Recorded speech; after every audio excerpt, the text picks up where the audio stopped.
तो ये एक और प्रॉब्लम है गेट की, ठीक है। तो उसमें मतलब जैसे पिछले वाले वीडियो के अंदर हमने देखा था, पिछले वाले वीडियो को अंदर हमने क्या देखा था कि एक प्रॉब्लम पूछी हुई थी इसी तरह की आरसी सर्किट के लिए, है ना। उस आरसी सर्किट में क्या दिया हुआ था कि मतलब इसी तरह का सिमिलर सर्किट था, सेम डिटो, इसमें एल की जगह सी था, है ना। और उसमें पूछा हुआ था कि कैपेसिटर के अक्रॉस जो वोल्टेज है उसका मैक्सिमम वैल्यू क्या है। तो उसका मैक्सिमम वैल्यू मतलब वो पूछा था, लेकिन उसमें हमने सब कुछ निकाला था उसका। दो टी लेस देन जीरो के लिए भी रेस्पॉन्स निकाला, टी ग्रेटर देन जीरो के लिए भी रेस्पॉन्स निकाला, फिर उसका ड्राइंग मतलब जो वोल्टेज का टी के फंक्शन में वोल्टेज निकल के आया उसको ड्रॉ भी किया। तो ड्रॉ किया तो उसके बाद में जो ग्राफ बना था उसमें पॉइंट ऑफ मैक्सिमा सीधा निकल गया, है ना। या फिर ग्राफ को डेरिवेटिव करके भी आप मैक्सिमम मिनिमा निकाल सकते हो। तो ड्रॉ किया तो हमने सीधा ड्रॉ करके निकाल लिया था, ठीक है। और मैक्सिमम ड्रॉ एक तो वैसे और एक थ्योरेटिकली मैंने बताया कि ये कैपेसिटर जो है इस वाले इंटरवल के अंदर चार्ज हो रहा है और इससे आगे वाले इंटरवल में डिस्चार्ज हो रहा है। तो जब जब भी कैपेसिटर चार्ज हो रहा था तो क्या होगा, उसके अक्रॉस वोल्टेज राइज होगा। वोल्टेज राइज हो रहा था, उसके बाद जिस पॉइंट पे वो डिस्चार्ज होना शुरू हुआ, जहाँ पे स्विचिंग हुई थी, उसके बाद से जो है वो उसका डिस्चार्ज होना शुरू, तो एक्सपोनेंशियली मतलब उसका डिस्चार्ज का जो फंक्शन निकल के आया था वो एक्सपोनेंशियल निकल के आया था। तो जिस मोमेंट पे स्विचिंग हुई उस मोमेंट पे मैक्सिमम निकल के आया था। ये इसी तरह का ये इंडक्टर आरएल सर्किट है ना। आरएल सर्किट की ये वाली प्रॉब्लम भी देखते हैं एक बार, सेम बिल्कुल डिटो उसी तरीके से करना है। उसमें मैंने ये भी बताया था कि इस तरह का पल्स लगाया हुआ हो अगर सर्किट में as a source, voltage source या करंट सोर्स, तब हम इस पल्स को तब हम इस वोल्टेज को देखना कैसे है, मतलब वो भी मैंने उसके अंदर शुरू के 5-6 मिनट तक तो यही एक्सप्लेनेशन किया था उसमें। वही एक्सप्लेनेशन एक बार इस वीडियो में और कर दे रहा हूँ, ठीक है। तो उसके बाद मैं जैसे बार बार सारे वीडियोज़ के अंदर बोलता हूँ, ट्रांजिएंट रेस्पॉन्स जो हम पढ़ रहे हैं ना, उस ट्रांजिएंट रेस्पॉन्स के अंदर 2 इक्वेशन सिर्फ हमको जो है वो पता होनी चाहिए। और वो 2 इक्वेशन कैसे निकलती है, वो इसी सर्किट के अंदर मान लो जैसे वो VCT वाली निकालते हैं और ILT वाली, वो दोनों निकलती इसी में KVL लगा के है, ठीक है।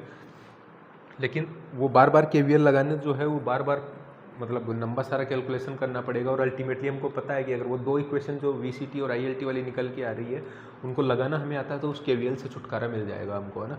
तो बार बार KVL नहीं लगाना पड़ेगा। तो वो 2 इक्वेशन पता करो बस, उनमें V infinity, V0, I infinity और I0 ये कौन से इंस्टेंट के वोल्टेजेस होते हैं ना, वो वाला बस पता करना आना चाहिए हमको ना। उसके बाद में उन्हीं 2 इक्वेशन से पूरा ट्रांजिएंट हो जाता है। अब ट्रांजिएंट में तुम दुनिया भर के कोचिंग वाले में पढ़ रहे हो, source free RL circuit, source free RC circuit, फिर सोर्स के साथ आरएल, सोर्स के साथ आरसी, कुछ नहीं होता है ऐसा, है ना। वो 2 इक्वेशन है, वही RL RC source free source के साथ सब वही एक्सप्लेन कर देता है पूरे 2 इक्वेशन। तो पूरा ट्रांजिएंट सिर्फ 2 इक्वेशन याद रखना, अननेसेसरी बर्डन मत लो, है ना। आरएल आरसी टॉपिक बना रहे हो कुछ भी, है ना, मर्जी से भाई। अल्टीमेटली तो क्वेश्चन सोल्व करना बताओ ना, कैसे निकालता है गेट में, तो क्वेश्चन करना है हमको पहले, है ना। और हमको ये पता है वो थ्योरेटिकली पढ़ोगे उसको, source free RC source free RL लगाओगे तो KVL ही ना वहाँ भी इक्वेशन निकालने के लिए, तो ठीक है।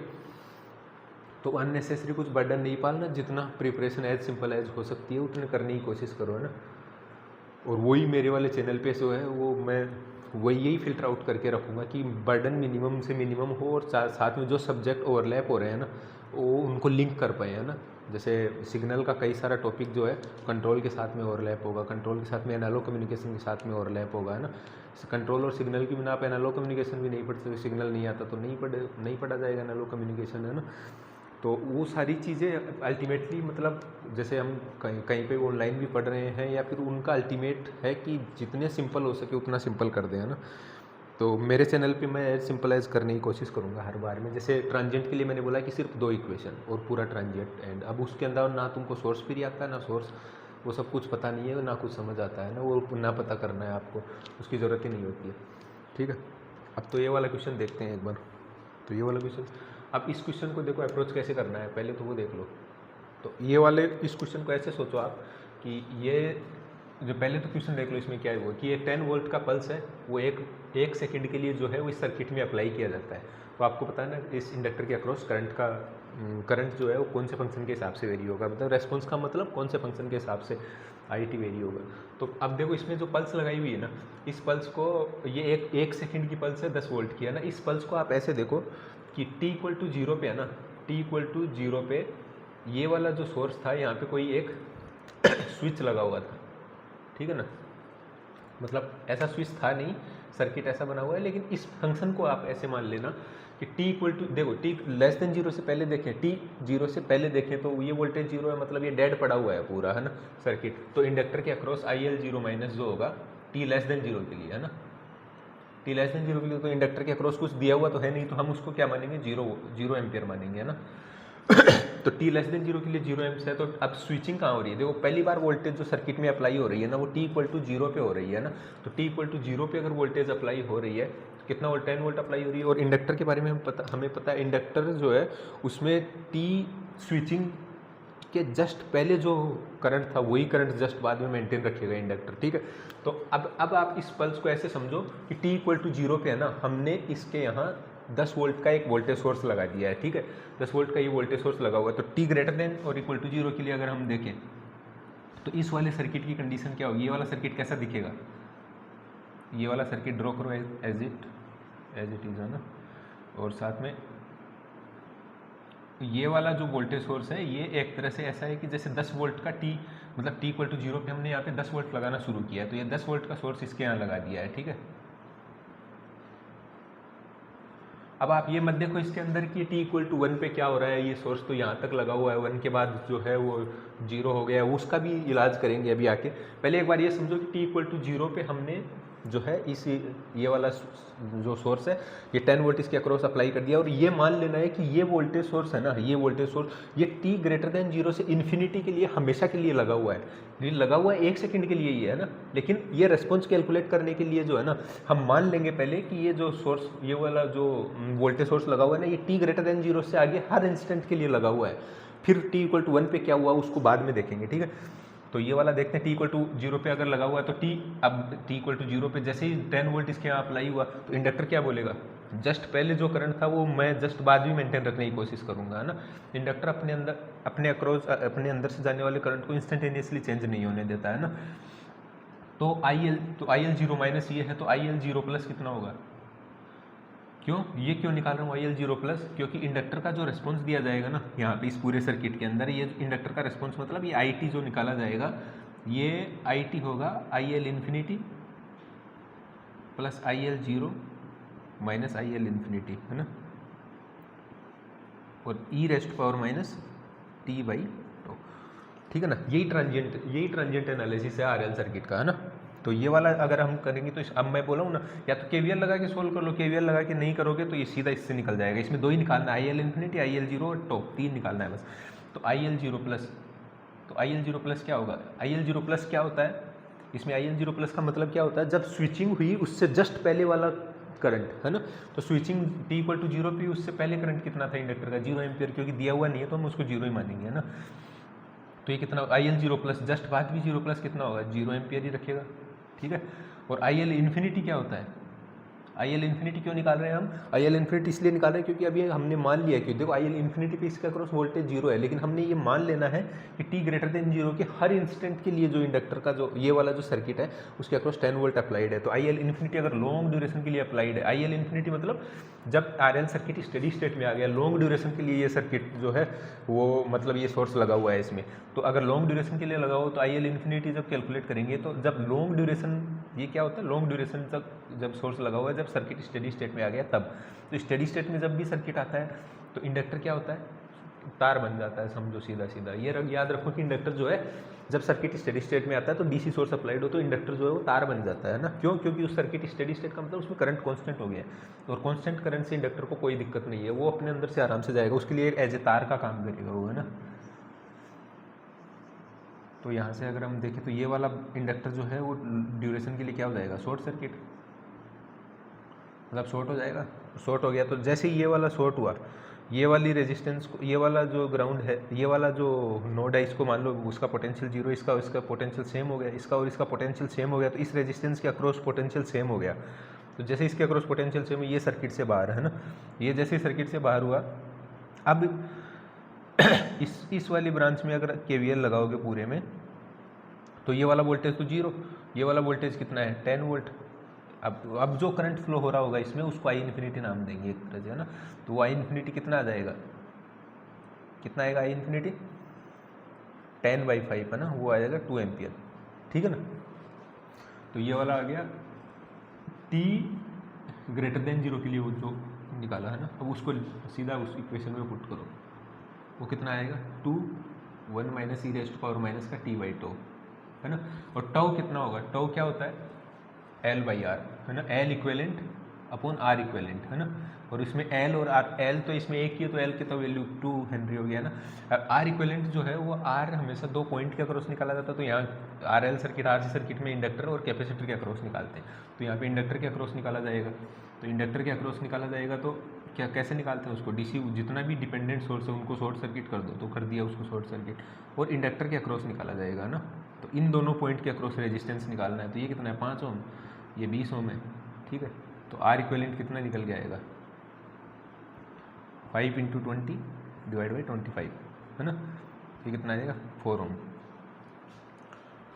ठीक है। तो टाउ कितना आ जाएगा 2/4 मतलब 1/2। तो ये वाला जो आई टी निकल के आएगा हमारे पास में, ये आएगा 2 1 - e⁻⁻ का 2t। ये रेस्पॉन्स जो निकल के आया है, ये रेस्पॉन्स, ये जो आई टी का वैल्यू निकल के आया ना, ये वाला value for every t greater than equal to 0 के लिए है। ये वाला जो आई टी निकाला है हमने, अगर इस सर्किट में 10 वोल्ट हमेशा के लिए कनेक्टेड होता, तब हम इस सर्किट का रेस्पॉन्स या इंडक्टर के अक्रॉस जो करंट है वो हम इस वाले इक्वेशन से देते हैं, है ना। लेकिन ये वाले भाई, ये वाला पल्स वाले का मतलब क्या है, ये वाला पल्स क्या बोल रहा है कि t ग्रेटर दैन 0 पे हमने जो है t = 0 पे एक सोर्स लगाया और 10 वोल्ट का, और 10 वोल्ट का सोर्स लगाने के बाद t जैसे लगाया तो उसका रेस्पॉन्स ऐसा होता हमेशा के लिए, है ना। मतलब t ग्रेटर दैन 0 से इन्फिनिटी के लिए उसका रेस्पॉन्स ऐसा होता है। लेकिन ये बोल रहा है कि t = 1 पे है ना, हमने क्या किया, उस सोर्स को डिसेबल कर दिया, उसकी वोल्टेज 0 कर दी। वोल्टेज 0 का मतलब इसको शॉर्ट कर दिया, ठीक है। तो t = 0 पे जो है, मतलब ये जो सर्किट है मस्त आराम से करंट चल रहा था इसके अंदर, लेकिन कोई फिरंगी आया और उसने t = 1 पे इस वोल्टेज सोर्स को शॉर्ट सर्किट कर दिया, है ना।